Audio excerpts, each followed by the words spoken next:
ఒక్క శ్రీకాళహస్తి క్షేత్రానికి మాత్రం ఒక విశేషం ఉంది. ఇక్కడ విఘ్నేశ్వరుడు అగస్త్యుని యొక్క పూజకు సంతసించి ఒక విశేషాన్ని ప్రకటించాడు.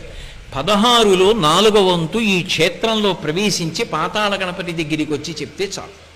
4 నామములు పలకాలి. ఇక్కడ గణపతి దగ్గరికి వెళ్ళి అథవా వెళ్ళి అక్కడ నిలబడి చెప్పి బయటికి వస్తుంటే వెనకాతల చాలామంది ఉండిపోతారు కదండి అనుకుంటే మెట్లు దిగక ముందే నిలబడి 4 నామములు చెప్పాలి.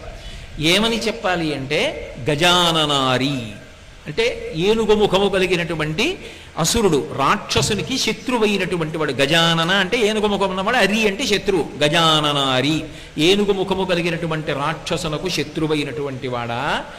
అలాగే అగస్త్యుని చేత స్తోత్రము చేయబడినటువంటి వాడా. కనీసం నామంగా అక్కర్లా, ఇలా చెప్పినా చాలు. 3వది పరమ భాగవతోత్తములైన వారు ఎవరుంటారో వాళ్ళ యొక్క ఈప్సితములను నెరవేర్చేటటువంటి లక్షణము కలిగినటువంటి వాడా.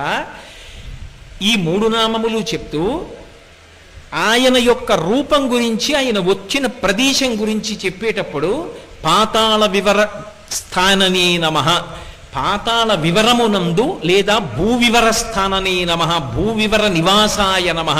భూవివరము అంటే లోపలికి వెళ్ళినప్పుడు ఉండేటటువంటి ప్రాంతం, అక్కడ ఉన్నవాడా. ఈ 4 నామములు చెప్పాలి. ఈ 4 నామములు కనీసం దేవాలయం దగ్గర ఓ బోర్డన్నా ఉండాలి, తెలియని వాళ్ళ కోసం. ఉంటే వెళ్ళేటటువంటి వాళ్ళ 4 నామములు చెప్పి మెట్లు దిగి విఘ్నేశ్వరుణ్ణి స్తోత్రం చేస్తారు.